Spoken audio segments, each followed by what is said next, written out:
am Chloe Benson, 32 years old, living in Charleston, South Carolina. To outsiders, I had the perfect marriage to Ryan, a charming, warm man adored by my family. But it turned out everything was just an elaborate facade I had foolishly believed for the past 3 years. The trip to New Orleans with my 3 closest friends was a gift to myself after months of grinding at the law firm. We had planned it for half a year. Spa days, food tours, iconic jazz bars. But after just 2 days, everything fell apart. Emily had a seafood allergy reaction, and Lisa got pulled into an emergency at her office, leaving the group deflated. I decided to cut the trip short. All I could think about was Ryan's face lighting up when I showed up early with his favorite beignet and that bourbon he always talked about. I even smiled to myself as I parked in front of our house. I entered through the garage like always, hoping to surprise him. But I was the one who got surprised. From the second floor I heard Ryan's voice, low but crystal clear. "Marriage is just a shackle, Mark. If it were not for Chloe's family money, I would have been gone ages ago." I froze on the stairs. Blood rushed to my ears. My heart pounded so hard I could barely breathe. I waited for the laugh, thinking maybe he was joking, but there was only silence. Then Ryan laughed, a cold, bone-chilling laugh. Honestly, playing the perfect husband is easy, especially now that her dad's about to bring me into the executive board. Give it a few more years, and I will not have to pretend anymore. I gripped the banister so tight my knuckles turned white. The financial. That is how he called me after 3 years of marriage, after countless candlelit dinners where he swore I was the woman he had always dreamed of. I do not know how I stayed calm, but I did. I quietly walked back down, grabbed the paper bag with beignet and the bottle of bourbon, and left the house without a word. I parked at the airport lot and sat there for hours, crying until my face was blotchy and swollen. An old woman tapped on my window, asking if I needed help. I forced a bitter smile, shook my head, and told my first lie of the day. My dog just died. When I returned home the next day, I entered through the front door, greeting Ryan with a gentle smile. He hugged me tight, kissed me like nothing had happened, as if the words he spewed 2 nights before were just a bad dream. But I knew from that moment I was living with a stranger, a man I would have to pretend to love just a little longer. Long enough to expose everything he was hiding. 5 days passed. 5 days sleeping beside a man who called me a walking M, still pretending to believe his cheap, sweet words. 5 days of watching, analyzing his every move, every gesture, seeing the cracks in the narrative Ryan had so carefully crafted. I could not sleep for 5 nights straight. Ryan kept holding me like he had not shattered my trust with a careless phone call. But I saw him with different eyes now, the eyes of a woman no longer blind. That Friday morning I made my move. I told him I had to stay late at the law firm, but instead I went to the bank. I checked our joint account and was not surprised to see suspicious transactions. Ryan had been withdrawing small amounts, $300 or $400, enough to fly under the radar, but in total, nearly $25,000 over 6 months. I tracked the withdrawals. Most were made during the so-called investor meetings in Savannah. Strangely, there were no hotel bills, no restaurant charges, nothing legitimate. The money vanished into ATMs around Littleton, his old hometown. My gut told me to dig deeper. I remembered his old gym bag he always took to the gym. Inside I found a burner phone, a cheap, untraceable phone from a convenience store. He set the password to his birthday, so predictable I almost laughed.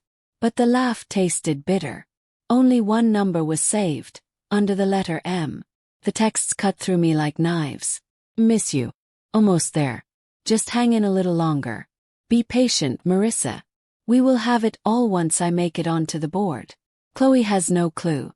Marissa. A name I had never heard in 3 years of marriage. But she clearly was not a stranger to Ryan. And me, I was just a stepping stone to them. I took photos of everything, stored them on an external drive hidden in my office safe. I would not leave a single crack for Ryan to exploit. From now on I was playing his game but by my rules. I secretly opened a personal bank account at a small local bank downtown where Ryan had never set foot. I started transferring money from our joint account into it bit by bit. Never more than $500 at a time. Steady as quiet waves wearing down the shore. I knew this might be bending the law, but I also knew Ryan had never played fair. On the outside, I stayed the doting wife, cooking dinners, asking about his day, but I left subtle clues. I forgot to pay the utility bill, letting him see the credit card was declined. I left staged emails open, inquiring about divorce lawyers. I casually dropped hints that my father might be restructuring his private investments due to economic uncertainties. Ryan's reaction: panic, disguised under a polished mask. He started checking my phone, snooping through my emails, and out of nowhere suggested we take a vacation to Napa Valley to rekindle the spark. I smiled, nodded, fully aware he was testing the waters, trying to see if I had caught on. Day by day, he grew more unsettled. I noticed him trying harder with every little gesture, offering to drive me to work, brewing my morning coffee, even cleaning the balcony he had ignored for an entire year. But his eyes were not the same. They carried the fear of someone losing control.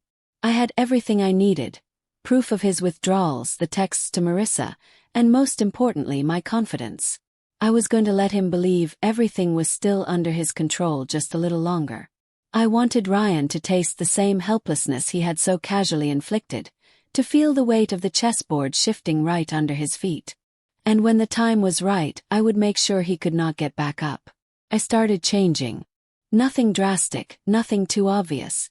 Just small enough for Ryan to feel the unease creeping in. I stopped sending him sweet texts during work hours. Stopped asking what he wanted for dinner. When I got home, I often claimed I was tired, locking myself in the office for hours, pretending to be on private calls he could not overhear.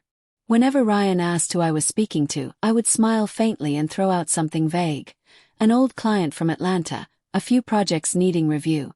Plausible enough not to raise red flags, but just ambiguous enough to keep him off balance. I left my laptop open, whether by accident or design is debatable, with searches about asset division in divorce and separate property protection laws in South Carolina. I knew Ryan would not resist checking. And just as I predicted, he started acting. Ryan grew strangely cautious. He lurked while I slept, checked my phone when I was in the shower, even rummaged through my purse if I left it on the chair. One evening, I intentionally left a fake bank statement with a made-up balance from my private account on the kitchen counter. When I came back, the paper had vanished, leaving behind an empty space. I pretended not to notice. His behavior became increasingly blatant. He suggested we attend marriage counseling, something he had once laughed off when I brought it up last year. He sent flowers to my office every day, lavish bouquets with cards dripping with overly dramatic declarations of love. I just smiled thinly when my coworkers teased me about my romantic husband, feeling a bitter mix of contempt and pity rise inside me. The panic was making Ryan reckless. He started randomly checking my schedule, probing about any unusual meetings. Once, when I lied about meeting Loretta at a downtown cafe, he showed up unannounced. He claimed it was a surprise, but the frantic look in his eyes as he scanned the empty cafe where I sat alone said more than words ever could. He was drowning in the quicksand of his own making. The quieter I stayed, the more unhinged Ryan became. I suggested we sleep in separate rooms for a while, using the excuse of needing space to focus on a new project.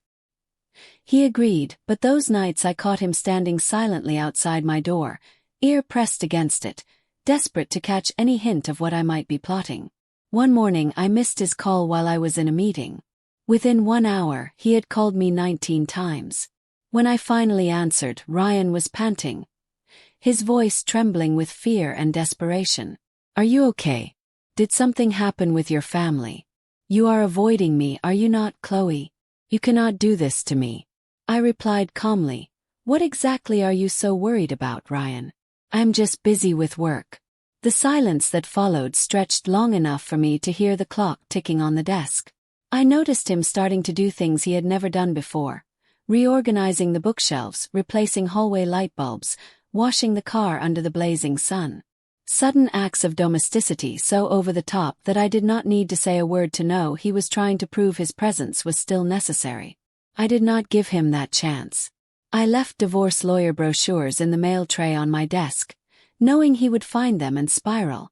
I casually dropped lines in fake phone calls about my father's company considering changing its asset division policy, loud enough for Ryan to overhear when passing by. He was like a caged animal, getting clumsier by the day, trying to hide his fear. One night, I caught him standing frozen in front of the walk-in closet, holding our dusty wedding album. He said he was reminiscing about the early days of our relationship. I just nodded, offering no reaction, letting him drown in the panic he had created for himself. I never thought I could be this calm, but when you live with a man who sees you as a walking bank account, you learn how to be strong without ever needing to appear tough. I wanted him to feel, inch by inch, the coldness seeping into the house that once felt warm to me and Ryan. Even if he did not fully understand what was happening yet, he was beginning to sense the ghost of the truth. The day he feared most was coming closer than he realized. Saturday night dinner went exactly as I planned. I prepared his favorite lasagna, opened the red wine he liked to show off to his friends, even placed fresh lavender on the table, the flower he once said reminded him of when we first fell in love. Everything was so perfect he could not have suspected a thing, until I flipped the script. We sat under the soft glow of the dining room light, Ryan rambling on about the real estate deal he wanted to pitch to my dad next week. I sat quietly, offering the occasional smile, letting him play the role of the successful husband he clung to for so long. When he raised his glass to toast me, I took my chance. Ryan, I tilted my head slightly, keeping my voice steady.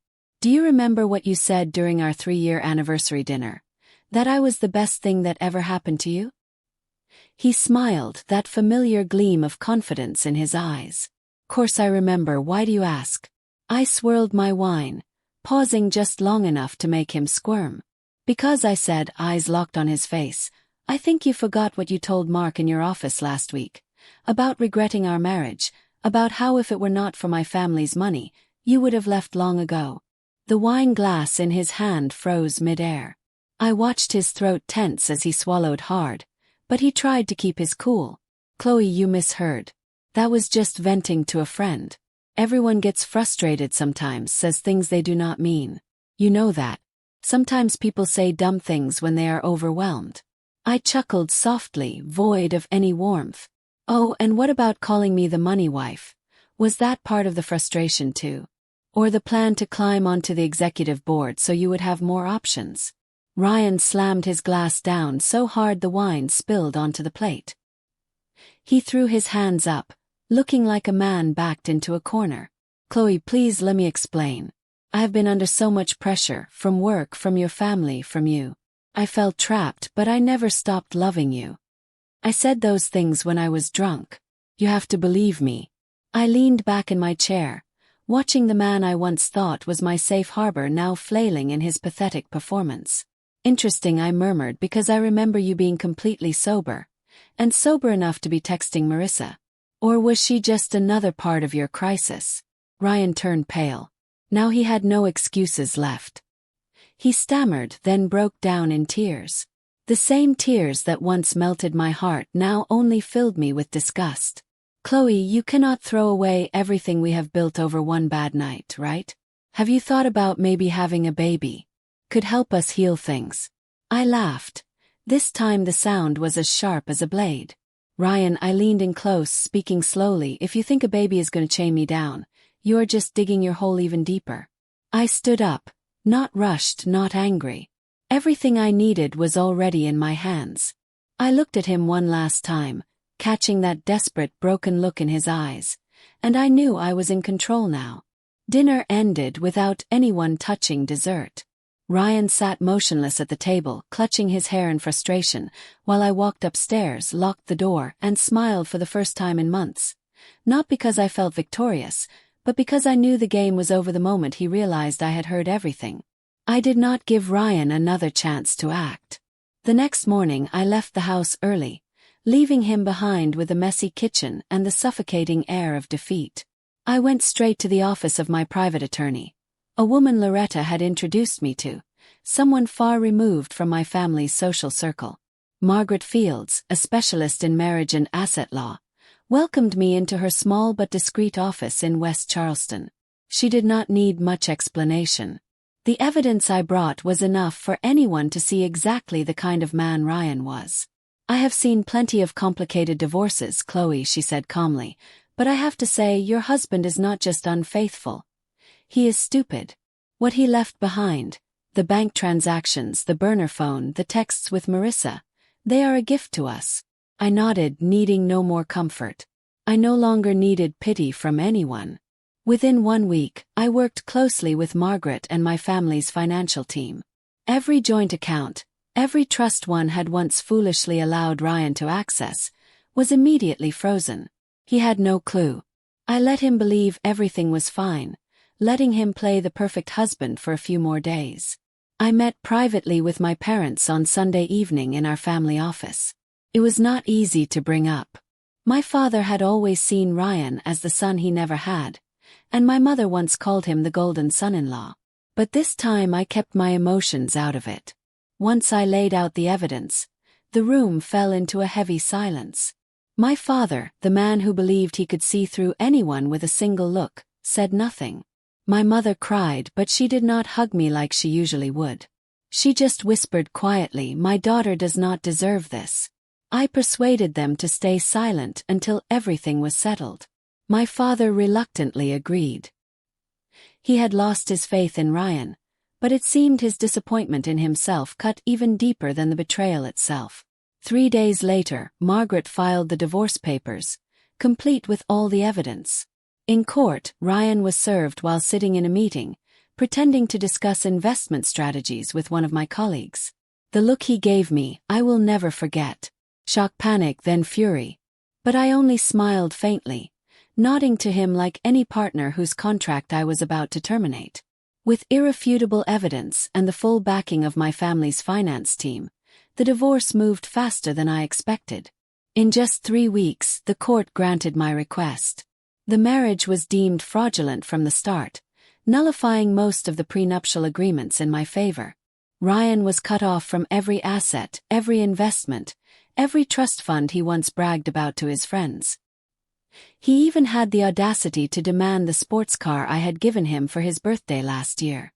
But Margaret simply played the audio recording of him telling Marissa, "He only married me for money." The final hearing was swift. No one pitied him. I signed the divorce agreement in Margaret's office, my hands steady, my heart no longer bleeding. When the pen touched the last page, I knew I had closed a chapter one would never allow anyone to rewrite. Ryan did not even wait the 24 hours mandated by the court.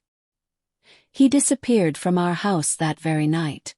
I was not there to see him off. I went out for dinner with Loretta, enjoying my favorite steak. The first time in 3 years I did not have to pretend to be happy. It was not about feeling triumphant. I just felt weightless.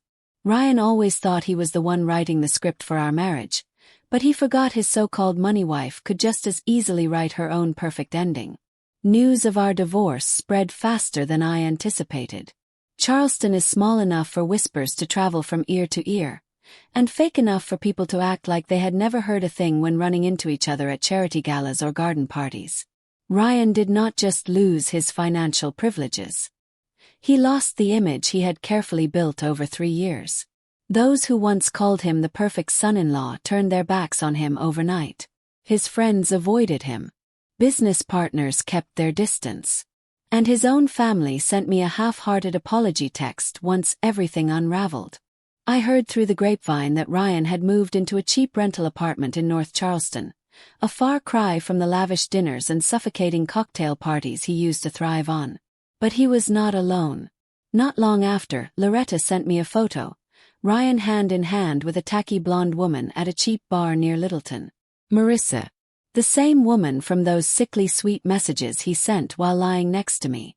The one he promised a royal life once the plan was complete.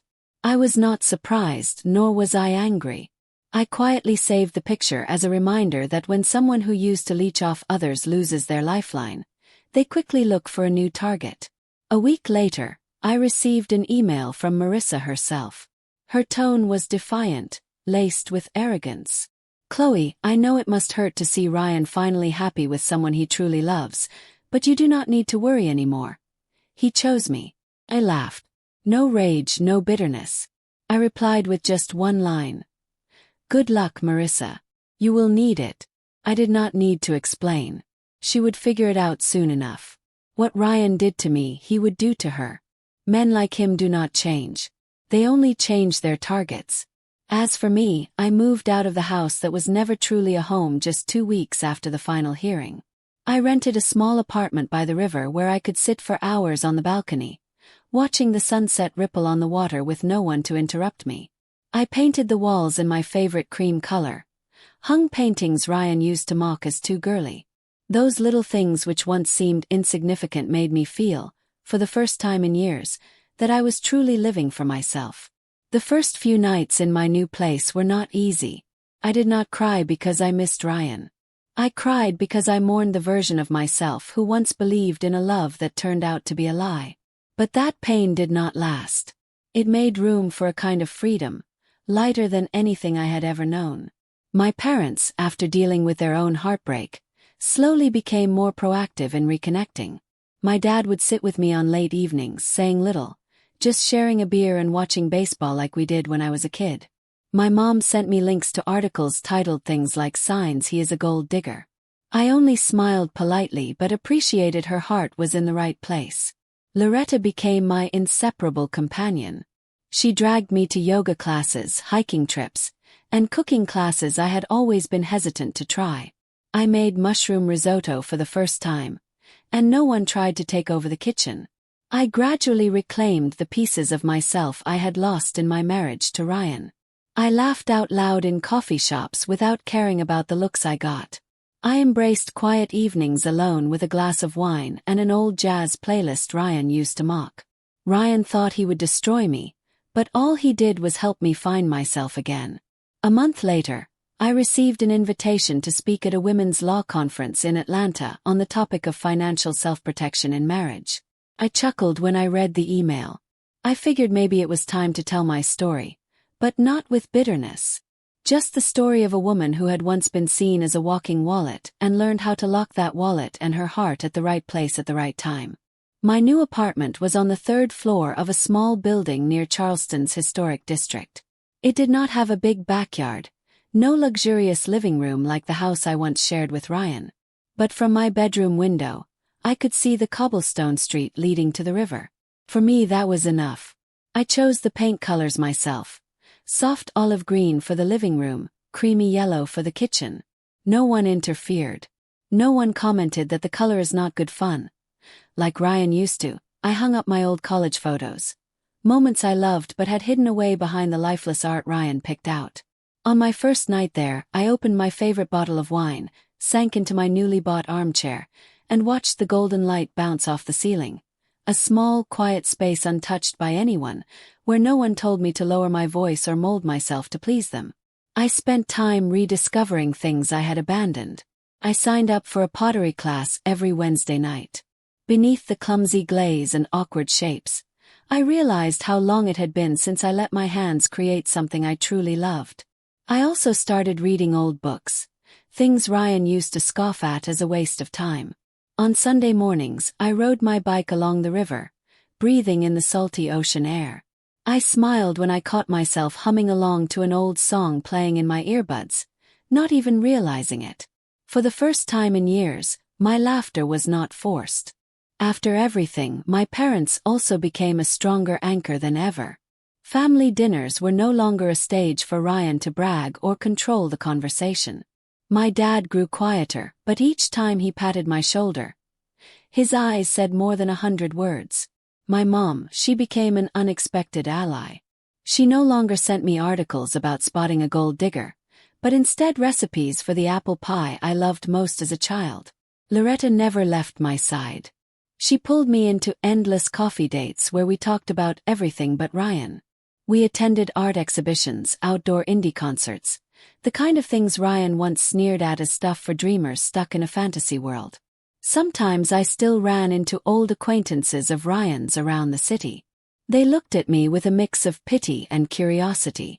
I just smiled faintly, walking past them as if they were nothing but blurry shadows. Ryan used to be my entire world. Now he was just an outdated name I no longer cared to mention. My life slowly filled with genuine connections. I learned how to say no to things that did not make me happy.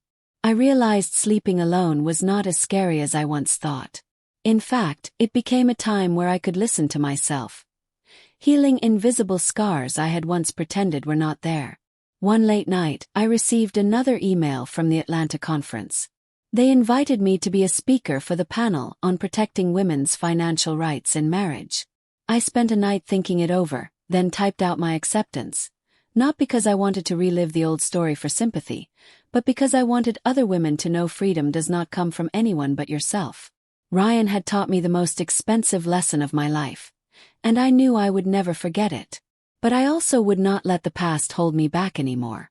The next morning, I brewed a cup of black coffee and stood on the balcony, watching the faint outlines of sailboats in the distance. I did not need fancy dinners or expensive gifts. What I needed was peace. And I knew this time no one could take it away from me. I am not sure when exactly I stopped thinking of Ryan as a wound. Maybe it was one spring afternoon when I was rearranging my small pots of plants on the balcony, my hands covered in dirt, yet my heart felt light. Or maybe it was that morning when I realized I had forgotten his birthday without a single pang of guilt. Truthfully, I did not care anymore. I stopped looking for him in familiar corners of the city. I stopped wondering what he was doing, where he was, or who he was with. The messages and photos Loretta occasionally sent me of him and Marissa as a joke now only made me scroll past indifferently. His life was now his own, no longer tangled up with mine. I spent more time focusing on myself. I signed up for a French class, something Ryan once mocked as silly. Who needs a dead language? I traveled alone for the first time in my life and realized I did not need anyone else to fully appreciate the beauty of a foreign city. The people who once looked at me with pity now started looking at me differently, with curiosity and a bit of admiration. But I no longer cared about anyone's gaze. I did not live to please others, nor did I live to prove anything to the past. My parents finally found their own peace too.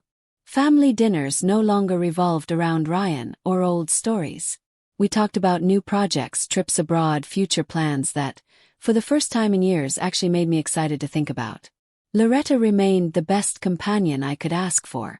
But now she no longer checked my phone whenever a strange text popped up or secretly checked if Ryan showed up at social events. We had moved past those days, leaving behind the ghosts I had once let haunt me for far too long. One summer evening, while I stood on the balcony looking at the city lights glittering below, Loretta asked me if I thought I would ever love someone again. I just smiled, sipped my wine.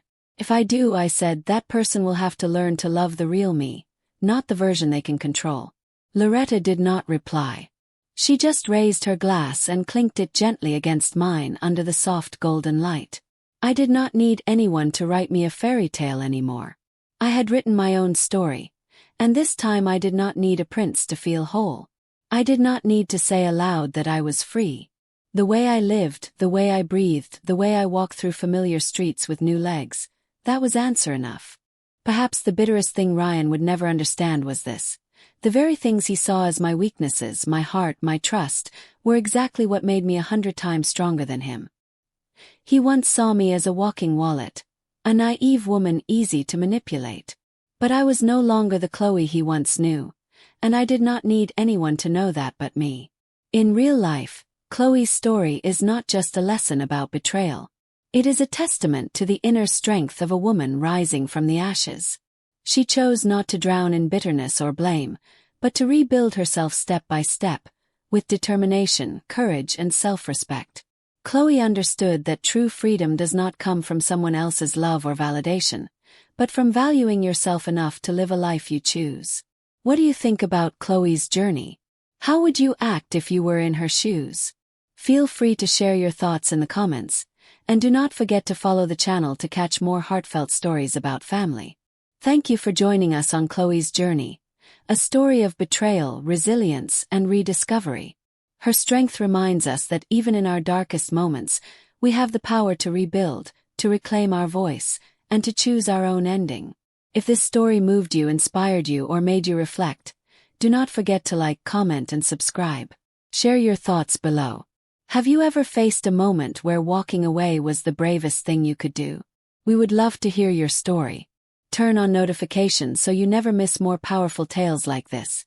Right here, where stories of justice, healing, and personal victory come to life. Stay strong. Stay true. And remember, your story is still being written.